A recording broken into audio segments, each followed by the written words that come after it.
अस्सलाम वालेकुम बेटा। आज हमारा जो टॉपिक है पीरियोडिसिटी ऑफ प्रॉपर्टीज़ के लिहाज से फ़िज़िकल प्रॉपर्टीज़ में आज हमने आयनाइजेशन एनर्जी को पढ़ना है और इलेक्ट्रॉन एफिनिटी भी साथ देखेंगे। तो आयनाइजेशन एनर्जी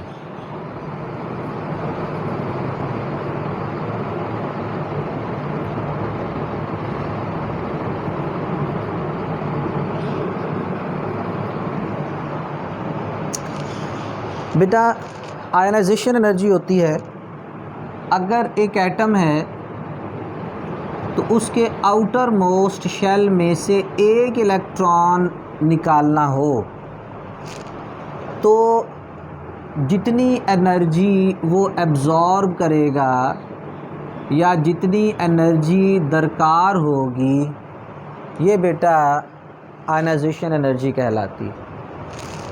देखें, न्यूक्लियस पॉजिटिवली चार्ज होता है, इलेक्ट्रॉन पे नेगेटिव चार्ज होता है। इन दोनों अपोजिटली चार्ज पार्टिकल्स के दरमियान इलेक्ट्रोस्टैटिक फोर्सेस पाई जाती हैं। इलेक्ट्रोस्टैटिक फोर्सेस ऑफ अट्रैक्शन होती हैं इनके दरमियान। इलेक्ट्रोस्टैटिक फोर्सेस ऑफ अट्रैक्शन पाई जाती हैं इलेक्ट्रॉन और न्यूक्लियस के दरमियान। भले कमज़ोर हैं, भले ज़्यादा हैं, लेकिन पाई जाती हैं। इन फोर्सेस को ब्रेक करने के लिए बेटा एनर्जी दरकार होती है। एक सादी बात है, आपने धागे को भी तोड़ना हो तो एनर्जी दरकार है। तो इसी तरह इस एनर्जी को ब्रेक, मैग्नेट के दो पीसीज हैं आपस में मिले हुए हैं, आप उनको अलग करते हैं, आपको उसके लिए एनर्जी चाहिए। तो ये इलेक्ट्रोस्टैटिक फोर्स ऑफ अट्रैक्शन इन्हें ब्रेक करने के लिए एनर्जी की ज़रूरत होती है। तो बेटा इलेक्ट्रोस्टैटिक फोर्स ऑफ अट्रैक्शन को ब्रेक करने के लिए एनर्जी दरकार होती है और ये एनर्जी जो होगी इसका टर्म है आयनाइजेशन एनर्जी। दूसरी बात आपने ज़हन में रखनी है कि ये एक एटम की बात हो रही है, सो आइसोलेटेड होने चाहिए। इसे हम बोलते हैं गैसियस स्टेट। ठीक है, अगर फ़र्ज़ करें क्लोरीन है तो क्लोरीन होती गैस है, तो बेटा उसके लिए फिर ये कि वो एटॉमिक लेवल में होगी। ठीक है, तो आयनाइजेशन एनर्जी से मुराद होता है कि जब आइसोलेटेड एटम होते हैं, अलग थलग होते हैं एटम, ताकि एक एटम की एनर्जी दूसरे एटम की एनर्जी के साथ असरअंदाज ना हो, इसलिए अलग थलग स्टेट में होने चाहिए। तो जो एनर्जी हमें हासिल होगी वो उसकी आयनाइजेशन एनर्जी कहलाएगी। तो इसको अगर हम डिफ़ाइन करें तो बेटा ये हमारे पास है the energy required to remove one electron from outermost shell of a gaseous atom is called ionization energy। ठीक होगी बात। एनर्जी की यूनिट किलो जाउल पर मोल होती है, तो डेफिनेटली किलो जाउल पर मोल में लिखी जाएगी। फॉर एग्ज़ाम्पल हम सोडियम की बात करते हैं। सोडियम गैसियस स्टेट में, वैसे सॉलिड है तो पहले हम इसके वेपराइज़ करेंगे सोडियम गैसियस स्टेट में। इसमें से बेटा अगर एक इलेक्ट्रॉन रिमूव करना हो तो एक इलेक्ट्रॉन रिमूव करने के लिए जो एनर्जी दरकार है, जो इसकी एनर्जी है वो 496 किलो जाउल पर मोल है। 496 किलो जाउल पर मोल एनर्जी रिक्वायर्ड है सोडियम के आउटर मोस्ट शेल में से एक इलेक्ट्रॉन रिमूव करने के लिए। अब बेटा बाज़ एटम एक से ज़्यादा इलेक्ट्रॉन भी रिमूव करते हैं, तो जो एक से ज़्यादा इलेक्ट्रॉन रिमूव करेंगे तो दूसरा जो इलेक्ट्रॉन होगा वो सेकेंड आयनाइजेशन एनर्जी आएगी, क्योंकि आयनाइजेशन एनर्जी में एक एक इलेक्ट्रॉन का हिसाब होना है। मिसाल के तौर पर मैग्नीशियम है, मैग्नीशियम में से एक इलेक्ट्रॉन रिमूव करवाया जाए गैसियस स्टेट में तो बेटा जो एनर्जी है वो है 738 किलो जाउल पर मोल, जबकि मैग्नीशियम यूनी पॉजिटिव आयन में से अगर एक और इलेक्ट्रॉन रिमूव करवाया जाए कि ये डाई पॉजिटिव आयन बन जाए तो जो एनर्जी होती है वो 1450 किलो जाउल पर मोल होती है। तो ये अलहदा आयनाइजेशन एनर्जी है, ये अलहदा आयनाइजेशन एनर्जी है। फिर इसके लिए हम इसको डिस्टिंग्विश कर लेते हैं, first ionization energy, second ionization energy. ये 1450 बेटा दूसरे इलेक्ट्रॉन की एनर्जी है, 738 पहले इलेक्ट्रॉन की एनर्जी है, यानी 2 इलेक्ट्रॉन रिमूव करने में जो टोटल एनर्जी बनेगी वो तकरीबन 2188 2188 किलो जाउल पर मोल की एनर्जी बनेगी 2 इलेक्ट्रॉन के लिए टोटल। तो फर्स्ट स्टेप की अपने आयनाइजेशन एनर्जी, सेकंड की अपने आयनाइजेशन एनर्जी है। अब यहाँ से एक और बात भी समझ आती है कि हर इलेक्ट्रॉन को निकलवाने के लिए सेम एनर्जी नहीं होगी। एक सादी बात है, जब मैग्नीशियम में से एक इलेक्ट्रॉन रिमूव हो जाएगा तो रिमेनिंग इलेक्ट्रॉन पर न्यूक्लियर पुल बढ़ जाएगा, तो दूसरा इलेक्ट्रॉन निकलवाना पहले से मुश्किल हो जाएगा। इसी तरह तीसरा इलेक्ट्रॉन निकलवाना उससे भी ज़्यादा मुश्किल हो जाएगा। मिसाल के तौर पर अगर हम मैग्नीशियम डाई पॉजिटिव आयन में से एक और इलेक्ट्रॉन रिमूव करके इसे ट्राई पॉजिटिव आयन में कन्वर्ट करें तो अब जो एनर्जी है वो 7770 किलो जाउल पर मोल, 7770 किलो जाउल पर मोल एनर्जी दरकार है। ठीक है, यहाँ से ये भी अंदाज़ा होता है कि जो थर्ड आयनाइजेशन है ये तकरीबन नामुमकिन है इसके लिए रूटीन में। पहली और सेकंड आयनाइजेशन एनर्जी में कोई इतना बड़ा फ़र्क, सेकंड और थर्ड में बहुत बड़ा गैप है। तो यहाँ से बेटा आयनाइजेशन एनर्जी वैल्यू से हमें ये भी अंदाज़ा होता है कि रूटीन में वो एटम कितने इलेक्ट्रॉन रिमूव करेगा। मसलन अल्कली मेटल में सोडियम में मैंने फर्स्ट आयनाइजेशन एनर्जी लिखी है, सेकेंड आयनाइजेशन एनर्जी इसकी बहुत ज़्यादा है, तो वो अंदाज़ा होगा कि सोडियम दूसरा इलेक्ट्रॉन रिमूव नहीं करेगा। वैसे तो सोडियम में 11 इलेक्ट्रॉन है, हम 11वें इलेक्ट्रॉन तक को रिमूव करवा के, ठीक है ना जी, जिसकी एनर्जी बहुत ज़्यादा होगी, ठीक है, हम 11वां इलेक्ट्रॉन भी रिमूव करवा सकते हैं।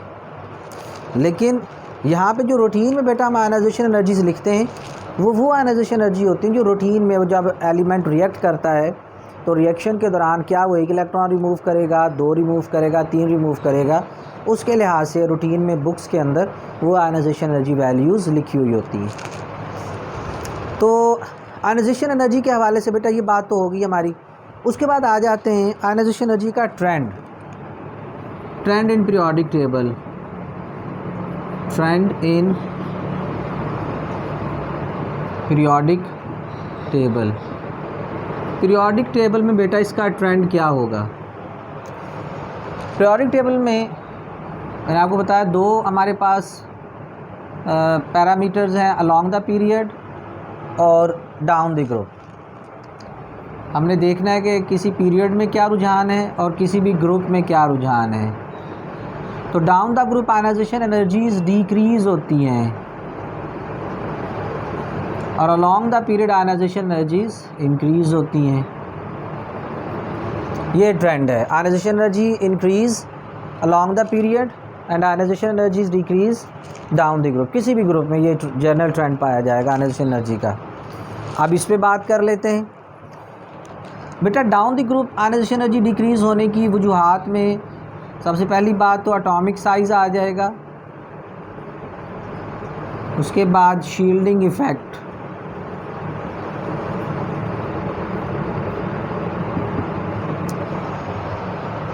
ठीक हो गया। होता ही है कि बेटा down the group atomic size बढ़ता है। फॉर एग्जांपल हम पहले ग्रुप में लिथियम, सोडियम, पोटाशियम, रुबीडियम और सीजियम की बात करें तो बेटा डाउन द ग्रुप जाते हुए हर एलिमेंट नए पीरियड में है। ये ग्रुप नंबर 1 है, लेकिन लिथियम सेकंड पीरियड में आता है, सोडियम तीसरे में, पोटाशियम चौथे में, ये 5 और ये छठे पीरियड में है। तो कोई एलिमेंट जिस पीरियड में होता है उसके उतने ही शेल होते हैं। लिथियम में न्यूक्लियस के बाहर 2 शेल होंगे, सोडियम में न्यूक्लियस के बाहर 3 शेल होंगे। अब जितना बेटा एटॉमिक साइज़ बढ़ता है उतना न्यूक्लियस और आउटर इलेक्ट्रॉन के दरमियान डिस्टेंस बढ़ता है और आउटर इलेक्ट्रॉन जितना न्यूक्लियस से दूर होता जाएगा उतना उस पर न्यूक्लियर चार्ज कंपैरेटिवली कम होता जाता है और इलेक्ट्रॉन रिमूव करना आसान होता जाएगा। डाउन द एटॉमिक साइज़ बढ़ेगा, आउटर इलेक्ट्रॉन्स पर न्यूक्लियर पुल कम होगा, तो आउटर इलेक्ट्रॉन पर न्यूक्लियर पुल कम होने से फिर क्या होगा, हम थोड़ी एनर्जी दे के भी इलेक्ट्रॉन को रिमूव कर सकते हैं। मिसाल के तौर पर सोडियम और पोटाशियम में अगर हम डिफरेंस देखें, बेटा सोडियम की आपके सामने ये लिखी हुई है 496 और पोटाशियम की 419 होती है।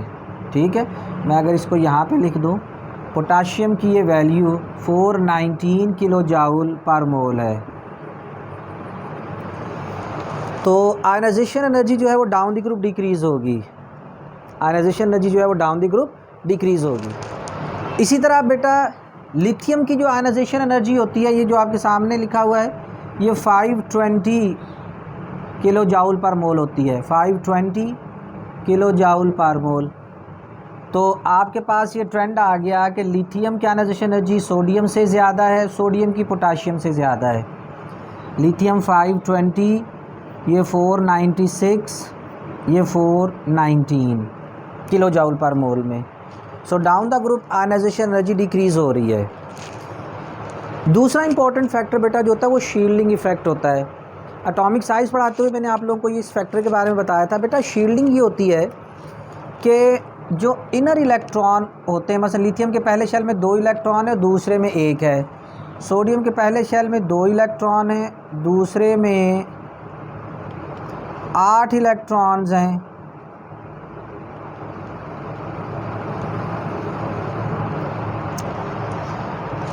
ठीक है, अब यहाँ न्यूक्लियस से आउटर इलेक्ट्रॉन को शील्ड करते हैं दरमियान में पाए जाने वाले 2 इलेक्ट्रॉन, दरमियान के 2 इलेक्ट्रॉन जो है वो शील्ड कर देंगे। ठीक है, एक ढाल बन जाएंगे। तो ये एक ढाल बन जाएगी आउटर इलेक्ट्रॉन से।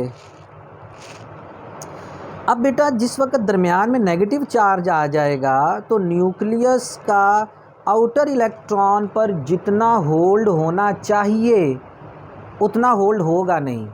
इसे हम टेक्निकल टर्म में बोलते हैं effective nuclear charge outer electron तक उतना नहीं होता। न्यूक्लियस आउटर इलेक्ट्रॉन को स्ट्रांगली अट्रैक्ट कर सकता है, लेकिन दरमियान में जो शील्ड आ गया है, जो कवरिंग आ गई है नेगेटिव चार्ज की, वो उसके असर को थोड़ा सा रिड्यूस कर देता है। अच्छा, अब बेटा जब शील्ड हो जाएगा आउटर इलेक्ट्रॉन और इनर न्यूक्लियस के दरमियान ये एक शील्ड बन गई है, इसका इफ़ेक्ट क्या होगा? इफ़ेक्ट ये होता है बेटा कि क्योंकि इफ़ेक्टिव न्यूक्लियर चार्ज डिक्रीज़ हो जाता है तो न्यूक्लियस का आउटर इलेक्ट्रॉन पर होल्ड कम होने की वजह से इनर और आउटर इलेक्ट्रॉन के दरमियान रिपल्शन बढ़ जाती है। अब देखें ना, यहाँ पर इनर इलेक्ट्रॉन है सिर्फ 2, यहाँ पर इनर इलेक्ट्रॉन है 10, 2 इलेक्ट्रॉन ये हैं, 8 बाहर हैं। ये अच्छा खासा एक क्लाउड बना हुआ है नेगेटिव चार्ज का, जो इफ़ेक्टिव न्यूक्लियर चार्ज को बहुत ज़्यादा डिक्रीज़ कर देगा। इफ़ेक्टिव न्यूक्लियर चार्ज डिक्रीज़ होगा, न्यूक्लियस आउटर इलेक्ट्रॉन को इतना स्ट्रांगली अट्रैक्ट नहीं कर रहा होगा, पुल नहीं कर रहा होगा, तो इलेक्ट्रॉन और इंटरवीनिंग जो इनर इलेक्ट्रॉन है उनके दरमियान एक रिपल्शन डोमिनेट कर जाती है। उस रिपल्शन की वजह से जब इनर इलेक्ट्रॉन आउटर इलेक्ट्रॉन को जो है वो रिपेल करेंगे तो आउटर इलेक्ट्रॉन मज़ीद दूर चला जाएगा, तो एटम का साइज़ इंक्रीज़ हो जाएगा। यानी इलेक्ट्रॉन को इस पोजीशन पे होना चाहिए था, लेकिन इन इलेक्ट्रॉन के धक्के की वजह से वो दूर चले गए हैं मज़ीद, तो वो फिर इस वजह से इलेक्ट्रॉनिक क्लाउड जितना दूर होगा उतना साइज़ बढ़ जाएगा, क्योंकि इलेक्ट्रॉनिक क्लाउड की सूरत में होता है, एक चार्ज की सूरत में होता है। तो शील्डिंग, ये शील्डिंग का इफ़ेक्ट कहलाता है। शील्डिंग इफ़ेक्ट क्या होता है? It is in fact the repulsion of inner electron, inner weaning electron on outer electron. ठीक होगी बात? ये आउटर इलेक्ट्रॉन और इनर इलेक्ट्रॉन के में एक रिपल्शन का नाम है। ठीक होगी बात? जिसको शील्डिंग इफ़ेक्ट कहते हैं। इनर इलेक्ट्रॉन शील्ड कर देते हैं और इसका इफ़ेक्ट ये होता है कि उन इलेक्ट्रॉन की रिपल्शन की वजह से आउटर इलेक्ट्रॉन मज़ीद दूर हो जाता है। तो शील्डिंग इफ़ेक्ट की वजह से जो है वो इलेक्ट्रॉन दूर हट जाएगा। जितना इलेक्ट्रॉन न्यूक्लियस से दूर होता जाएगा उतना उसको रिमूव करना आसान होता जाएगा। थोड़ी एनर्जी दे के वो इलेक्ट्रॉन वहाँ से रिमूव करवाया जा सकता है। ठीक है, इसका थोड़ा सा अगर हम ग्राफिकली भी देख लें, ये हमारे पास आयनाइजेशन एनर्जी है, ये हमारे पास अगर पीरियड नंबर हो, लिथियम, सोडियम, पोटाशियम, रुबीडियम और सीजियम। तो बेटा लिथियम से सोडियम की आयनाइजेशन एनर्जी कम होगी, सोडियम से पोटाशियम की कम होगी। Lithium, sodium, potassium. इसी तरह रुबीडियम की उससे कम होगी, सीजियम की उससे कम होगी। तो ये बेटा आयनाइजेशन एनर्जी का एक जर्नल सा ग्राफ होगा फर्स्ट ग्रुप में। फिर आ जाते हैं अलॉन्ग द पीरियड। तो अलॉन्ग द पीरियड में वेरिएशन अलॉन्ग द पीरियड, ये अलॉन्ग द पीरियड हम किस चीज़ को पढ़ रहे हैं? आयनाइजेशन एनर्जी को पढ़ रहे हैं। अलॉन्ग द पीरियड में याद रहे कि मैंने बेटा आपको बताया था कि हम नॉर्मली फिजिकल प्रॉपर्टी सेकंड और थर्ड पीरियड में बताते हैं, क्योंकि सेकंड और थर्ड पीरियड में 8 एलिमेंट्स हैं और वो सारे एलिमेंट्स नॉर्मल एलिमेंट्स होते हैं। नॉर्मल एलिमेंट उन एलिमेंट्स को कहते हैं जिनमें इलेक्ट्रॉन आउटर शेल में ऐड हो रहा होता है। हर स्टेप में इलेक्ट्रॉन की एडिशन होगी, वो आउटर शेल में एडिशन हो रही होती है, नॉर्मल एलिमेंट्स होते हैं। जबकि पाँचवें और चौथे पाँचवें से ट्रांजिशन एलिमेंट्स दरमियान में ट्रांजिशन एलिमेंट में इलेक्ट्रॉन की एडिशन इनर शेल के अंदर हो रही होती है। ठीक होगी बात। तो हम नॉर्मली जो पीरियड को डिस्कस करते हैं ट्रेंड के लिए, वो सेकंड और थर्ड को। अब सेकंड में लिथियम है, उसके बाद बेरिलियम है, बोरान है, कार्बन, नाइट्रोजन, ऑक्सीजन, फ्लोरीन और नियॉन। ये एटॉमिक नंबर 3, 4, 5, 6, 7, 8, 9 और 10 हो गया। अब बेटा यहाँ पे क्या होगा, क्योंकि एटॉमिक साइज़ वाले ट्रेंड में हमने पढ़ा था कि along the period gradually atomic sizes decrease होते हैं। ठीक है ना, क्योंकि number of shell remain same. Second period के सारे मेंबर सेकेंड पीरियड के इन तमाम में 2-2 शेल होंगे। इसमें भी 2 शेल होंगे, इसमें भी 2, इसमें भी 2, इसमें भी 2 शेल होंगे। इसमें भी पहले शेल में 2 इलेक्ट्रॉन होंगे, दूसरे में 1 होगा कुल 3। इसमें बेरिलियम में पहले शेल में 2 इलेक्ट्रॉन होंगे, दूसरे में 2 हो जाएंगे, यानी जो दूसरा इलेक्ट्रॉन आया ये आउटर शेल में आ रहा है। बोरान में पहले में 2 होंगे और दूसरे में 3 हो जाएंगे, तीसरा इलेक्ट्रॉन भी आउटर शेल में आया है। कार्बन में 6 हो जाएंगे, पहले में 2, दूसरे में 4। जो छठा इलेक्ट्रॉन आया है वो आउटर शेल में आ रहा है। नंबर ऑफ़ शेल भी सेम रहते हैं, दरमियान वाली शील्डिंग भी सेम रहती है, लिहाजा शील्डिंग इफेक्ट पे भी फ़र्क नहीं पड़ता, नंबर ऑफ़ शेल पे भी फ़र्क नहीं पड़ता। तो यहाँ क्या होता है, न्यूक्लियर चार्ज, यहाँ न्यूक्लियस है 3 प्रोटॉन वाला, ये 4 वाला, ये 5 वाला, ये 6 वाला। सादी बात है, 4 वाले की न्यूक्लियस ज़्यादा ताकतवर है, 5 वाला और ज़्यादा, 6 वाला और ताकतवर है। बल्कि अगर 6 और 3 का कंपैरिजन करें तो ये न्यूक्लियस 3 वाले के मुकाबले में डबल ताकत वाला है, जबकि इलेक्ट्रॉन उसी शेल में इन हो रहा है, आउटर शेल में। ठीक है ना, दरमियान में शील्डिंग कम है, शील्डिंग उतनी रह रही है। तो न्यूक्लियस ताकतवर होने की वजह से वो इलेक्ट्रॉन्स को अपनी तरफ स्ट्रांगली अट्रैक्ट करता है। मैंने आपको पहले भी ये मिसाल समझाई थी बेटा। ये ऐसे ही है कि अगर मैग्नेट पड़ा हुआ, उसके इर्द गिर्द आप उसके जो जहाँ तक उसकी अट्रैक्शन होती है उस जगह तक आप एक लोहे का पीस रख दें या उसके गिर्द 10 पीस रख दें, वो हर तरफ वालों को बराबर ताकत के साथ अट्रैक्ट करता है। लिहाजा इस चीज़ में कंफ्यूज नहीं होना कि इसमें इलेक्ट्रॉन बढ़ गया, इसमें भी बढ़ गया। ये इलेक्ट्रॉन जो बढ़ रहा है ये आउटर शेल में बढ़ रहा है। ठीक है, असल चीज़ ये है कि न्यूक्लियस ताकतवर हो रहा है, न्यूक्लियर अट्रैक्शन जो है, न्यूक्लियर पावर इंक्रीज़ हो रही है। न्यूक्लियस की पावर इंक्रीज़ होने की वजह से वो इलेक्ट्रॉन जो होते हैं वो ग्रेजुअली नज़दीक आ जाएंगे। जब इलेक्ट्रॉन नज़दीक आ जाएगा it means size of shell shrink हो जाएगा। साइज़ ऑफ शेल श्रिंक होगा, एटॉमिक साइज़ हम कहेंगे डिक्रीज़ हो गया।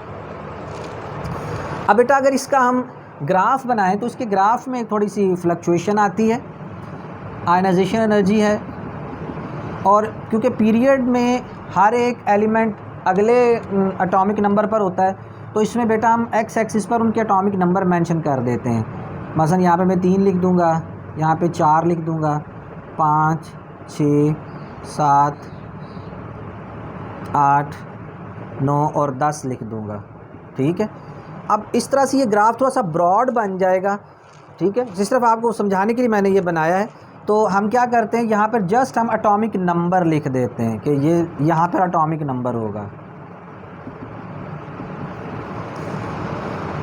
ठीक है, अब होता क्या है, लिथियम है बेटा, लिथियम से जब हम बेरिलियम पे जाते हैं तो आयनाइजेशन एनर्जी इंक्रीज़ होती है बेरिलियम पे। लेकिन बोरान पे आयनाइजेशन एनर्जी बेरिलियम के मुकाबले में थोड़ी सी कम हो जाती है। बोरान से जब हम कार्बन पे आते हैं तो आयनाइजेशन एनर्जी में इंक्रीज़ नज़र आता है। कार्बन से जब हम नाइट्रोजन पे जाते हैं आयनाइजेशन एनर्जी में इंक्रीज़ नज़र आता है। लेकिन फिर जब हम ऑक्सीजन पे आते हैं तो आयनाइजेशन एनर्जी में फिर थोड़ी सी डिक्रीज़ नज़र आती है। फिर फ्लोरीन पे इंक्रीज़ नज़र आती है, नियॉन पे और भी इंक्रीज़ नज़र आती है। ये हमारा आयनाइजेशन एनर्जी का ग्राफ है। अगर आप बुक में देखेंगे तो उसने 2 पीरियड के ग्राफ इकट्ठे बनाए हुए हैं, सेकंड का भी और थर्ड का भी। आप एक पीरियड का भी ग्राफ बना देंगे तो ये सफिशेंट है, लेकिन ग्राफ में आपको पता होना चाहिए फर्स्ट और सेकंड मेंबर पे आयनाइजेशन एनर्जी बढ़ती है, सेकंड से थर्ड में सेकंड के मुकाबले में थोड़ी सी कम हो जाती है, फिर फोर्थ और फिफ्थ में बढ़ती है, और फिफ्थ से सिक्स में आते हुए थोड़ी सी फिफ्थ के मुकाबले में कम होगी, फिर आगे बढ़ेगी। देखें ना, आपको पता होना चाहिए लिथियम जो है वो पहले ग्रुप का मेंबर है, बेरिलियम दूसरे ग्रुप का, बोरान तीसरे, चौथे, पाँचवां, छठा, सातवां और आठवां ग्रुप है। यानी हम ये बात कहते हैं कि थर्ड ए में, उसके बाद 6A में जो है वो रूटीन से थोड़ा सा डिफरेंट ट्रेंड आता है।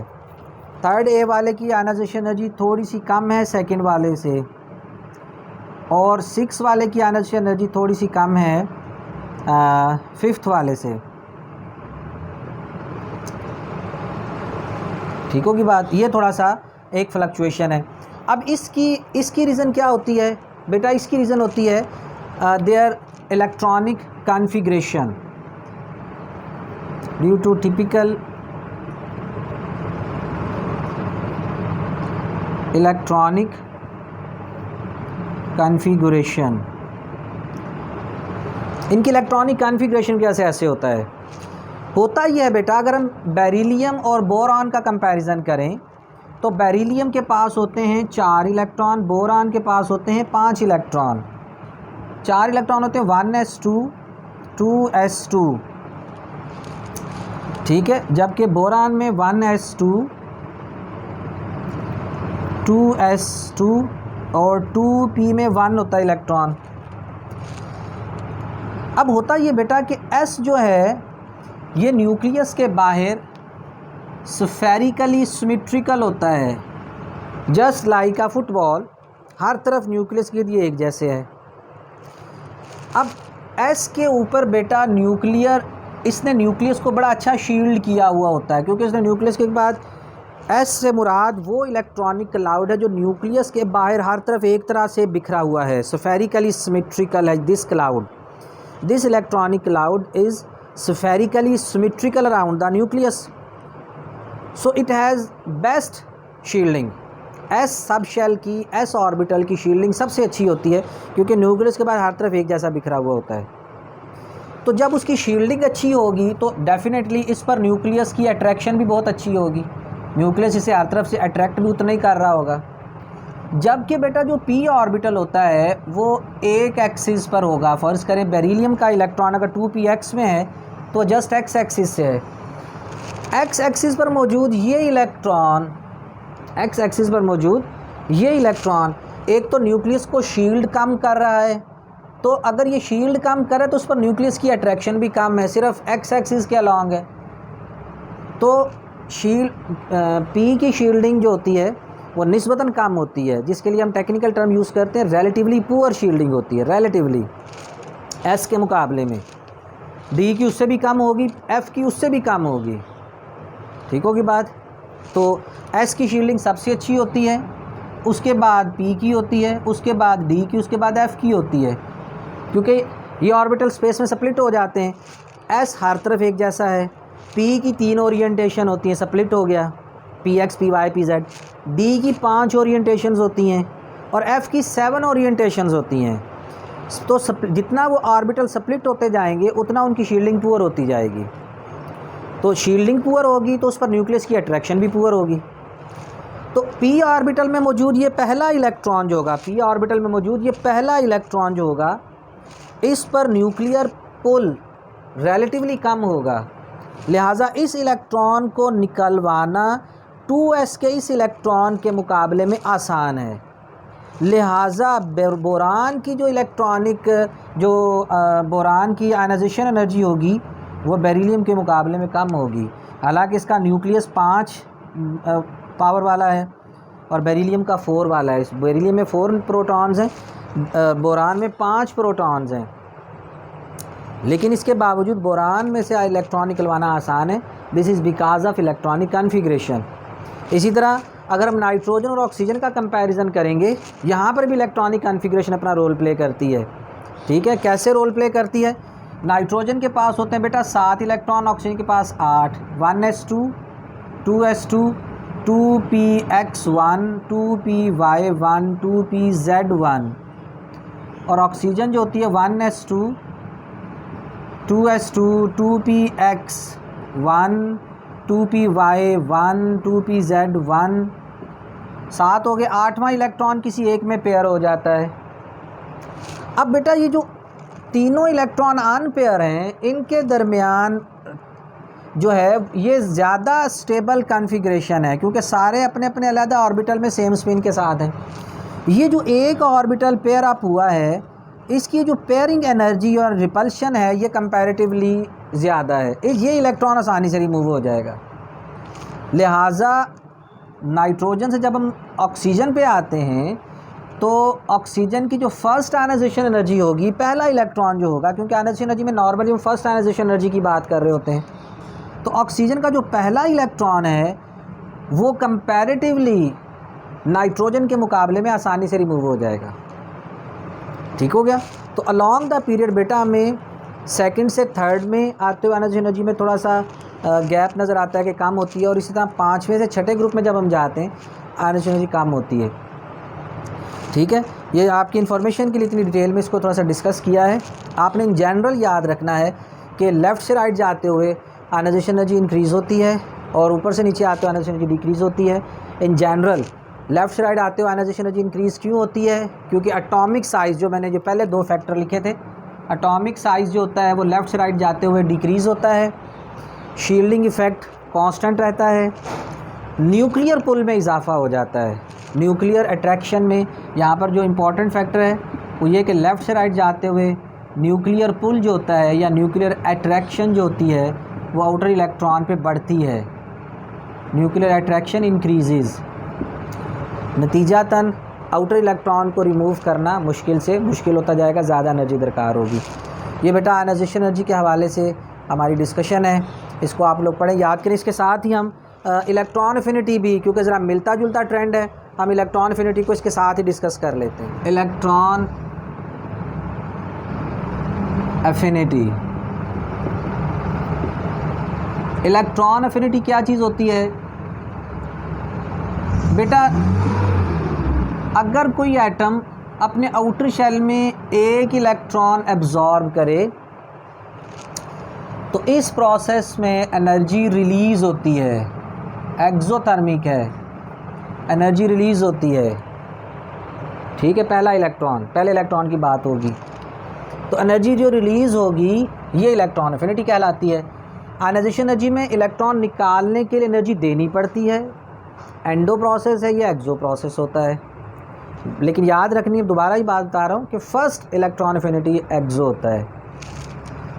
तो एनर्जी रिलीज़ होती है जब फर्स्ट इलेक्ट्रॉन एब्जॉर्ब होगा और ये एनर्जी इलेक्ट्रॉन एफिनिटी कहलाएगी। ठीक है, अब इसका ट्रेंड अगर पीरियोडिक टेबल में देखें तो पीरियोडिक टेबल में डाउन द ग्रुप और अलोंग द पीरियड अगर हम डिस्कस करें तो बेटा इसका सेम ट्रेंड वही है जो आयनाइजेशन एनर्जी वाला है। Down the group electron affinity decrease होती है, अलोंग द पीरियड इंक्रीज़ होती है। अब इसकी वजह समझ लें। देखें, फ़र्ज़ करें मैं लिथियम और सोडियम वगैरह के बारे में अगर आपको समझाऊं, लिथियम के मुकाबले में सोडियम का साइज़ ग्रेटर है, लिथियम के न्यूक्लियस और आउटर इलेक्ट्रॉन का अट्रैक्शन ज़्यादा है जबकि सोडियम का कम हो गया है। लिहाजा लिथियम आने वाले इलेक्ट्रॉन को स्ट्रॉन्गली अट्रैक्ट करेगा, स्ट्रॉन्गली अब्जॉर्ब करवाएगा, जबकि सोडियम नहीं करवाएगा, सोडियम रिलेटिवली कम करेगा। तो अगर स्ट्रॉन्ग एब्जॉर्प्शन होगी, स्ट्रॉन्गली अट्रैक्ट करेगा तो ज़्यादा एनर्जी रिलीज़ होगी, अगर कम अट्रैक्ट करेगा तो कम एनर्जी रिलीज़ होगी। ठीक है, क्योंकि इलेक्ट्रॉन अफिनिटीज़ के लिहाज से हम ज़्यादा डिस्कस करते हैं 7वें ग्रुप वालों को। नॉन मेटल्स होती हैं फ्लोरीन, क्लोरीन, ब्रोमीन, आयोडीन। अब बेटा फ्लोरीन इलेक्ट्रॉन एब्जॉर्ब करेगा, फ्लोराइड आयन बनेगा, और क्लोरीन इलेक्ट्रॉन एब्जॉर्ब करेगा, क्लोराइड आयन बनेगा, ब्रोमीन करेगा, ब्रोमाइड आयन, इसी तरह से। ठीक है जी। फ्लोरीन की जो इलेक्ट्रॉन एफिनिटी होती है वो 337 माइनस साइन के साथ किलो जाउल पर मोल, क्लोरीन की 349 और ब्रोमीन की 326 होती है किलो जाउल पर मोल। माइनस साइन का मतलब बेटा कतन ये नहीं होता कि it is less than zero. Minus sign का मतलब जस्ट ये होता है कि एनर्जी रिलीज़ हो रही है, एक्सोथर्मिक प्रोसेस है। ये 337 है, ये 349 है, ये 326 है, 337, 349, 326। तो यहाँ पर अगर हम देखें तो एक थोड़ा सा हमें फ़र्क लग रहा है कि फ्लोरीन से क्लोरीन की इलेक्ट्रॉन एफिनिटी जो है वो ज़्यादा होती है, लेकिन उसके बाद फिर ब्रोमीन की कम, आयोडीन की उससे भी कम होती है। ये जो एक फ्लक्चुएशन हमें 7th ग्रुप में नज़र आती है फ्लोरीन से क्लोरीन की तरफ जाते हुए, बेटा इसका लॉजिक ये होता है कि अगर मैं आपको यहाँ पे इसी तस्वीर में समझाऊँ,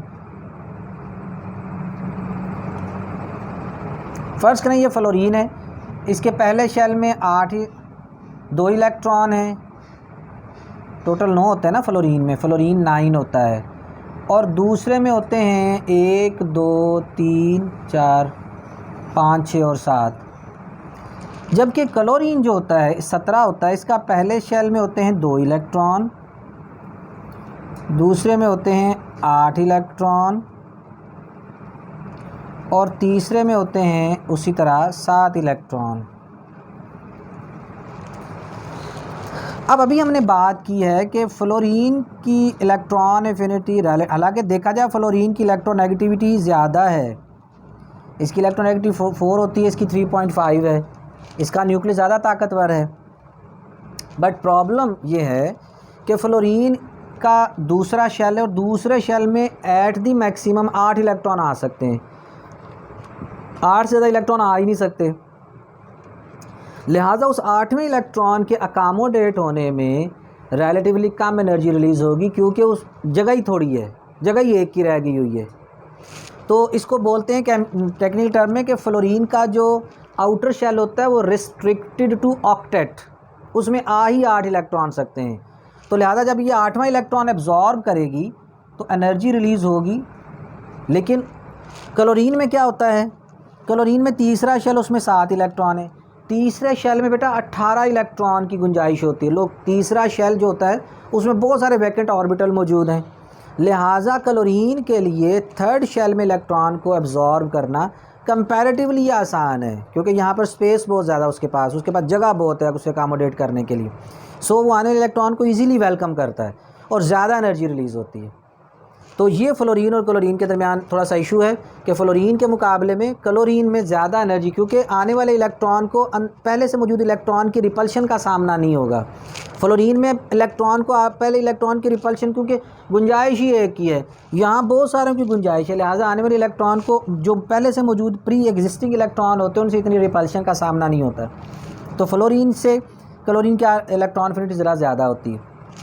लेकिन उसके बाद डाउन द ग्रुप अगर हम चलेंगे तो इलेक्ट्रॉन एफिनिटी वैल्यू डिक्रीज़ ही होगी। अगर हम लेफ़्ट से राइट चलेंगे तो ionization energy electron affinity value बढ़ेगी। वजह लेफ़्ट से राइट बेटा, अगर मैं थोड़ा सा इख्तिसार के साथ यहाँ पर, साइज़ कम होगा, एटॉमिक साइज़ कम होगा तो न्यूक्लियर अट्रैक्शन बढ़ेगी और न्यूक्लियस आने वाले इलेक्ट्रॉन को ज़्यादा स्ट्रॉन्गली अट्रैक्ट करेगा, और जितना ज़्यादा स्ट्रॉन्गली अट्रैक्ट करेगा उतना जनाब इलेक्ट्रॉन एफिनिटी वैल्यू जो होती है वो बढ़ेगी। ठीक है, मिसाल के तौर पे अगर हम फ्लोरीन और ऑक्सीजन का मिसाल लें, लेट्स सपोज सेकंड पीरियड में हम बात करते हैं। अच्छा, अगर बेटा हम लेफ़्ट से राइट देखें तो ऑक्सीजन के बाद फ्लोरीन आती है, ऑक्सीजन 8 है, फिर फ्लोरीन है। ऑक्सीजन जब पहला इलेक्ट्रॉन एब्जॉर्ब करके यूनी नेगेटिव आयन बनाती है तो इसकी इलेक्ट्रॉन एफिनिटी जो है वो -141 किलो जाउल पर मोल है। और अभी मैंने आपको बताया फ्लोरीन की कितनी है, -30, यानी ये 337 है, ये 141, ये 141। माइनस को आपने इग्नोर कर देना, माइनस जस्ट ये शो कर रहा है कि एनर्जी रिलीज़ हो रही है। माइनस का मतलब ये नहीं कि this is less than zero, ये नहीं है। तो 337 ग्रेटर वैल्यू है 141 से। सो electron affinity of fluorine is greater than oxygen. ठीक है, तो लेफ़्ट से राइट जाते हुए आयनाइजेशन एनर्जी वैल्यूज़ जो होती हैं वो इंक्रीज़ होती हैं, सॉरी इलेक्ट्रॉन एफिनिटी वैल्यू भी इंक्रीज़ होती हैं। ठीक हो गया। अच्छा, यहाँ पर एक आखिरी बात और समझ लें, सेकंड इलेक्ट्रॉन एफिनिटी जो होती है वो पॉजिटिव हो जाएगी। मसलन ऑक्सीजन यूनी नेगेटिव में एक और अगर इलेक्ट्रॉन एब्जॉर्ब होकर इसे ऑक्साइड आयन बनाए 2 नेगेटिव, तो जो सेकंड स्टेप में 780 किलो जाउल पर मोल एनर्जी एब्जॉर्ब होगी, एंडो होगा। इसकी बेटा वजह ये होती है कि यहाँ पर जो इलेक्ट्रॉन एब्जॉर्ब हो रहा है वो न्यूट्रल एटम में हो रहा है, और ऑक्सीजन अच्छा खासा इलेक्ट्रोनेगेटिव होता है, इसका न्यूक्लियस अच्छा खासा ताकतवर है, ये आने वाले इलेक्ट्रॉन को स्ट्रांगली वेलकम करेगा, एब्जॉर्ब करेगा। लेकिन जब ये यूनी नेगेटिव आयन बन जाएगा तो it becomes a negative entity, it will become negatively charge particle. तो negatively charge particle negative charge को आसानी से एब्जॉर्ब नहीं कर सकता, इन दोनों की तुम्हारी रिपल्शन होगी। O-1 में और आने वाले इलेक्ट्रॉन में अब रिपल्शन है। इस रिपल्शन को ओवरकम करने के लिए एनर्जी की ज़रूरत होती है, लिहाजा सेकंड इलेक्ट्रॉन एफिनिटी वैल्यू जो होगी वो पॉजिटिव वैल्यू के साथ वो पॉजिटिव होगी।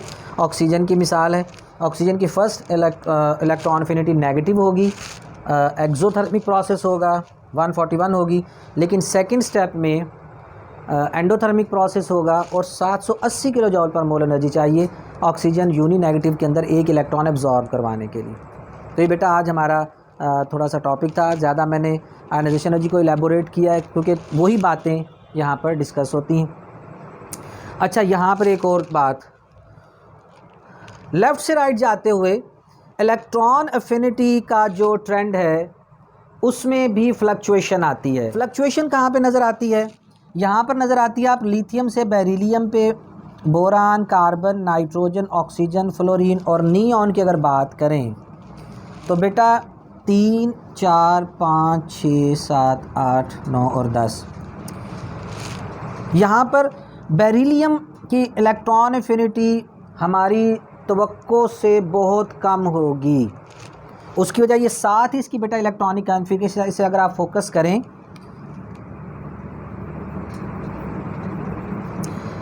बेरिलियम के 2s में 2 इलेक्ट्रॉन है और इसका 2p बिल्कुल वेकेंट हैं, 2px, 2py और 2pz बिल्कुल वेकेंट हैं।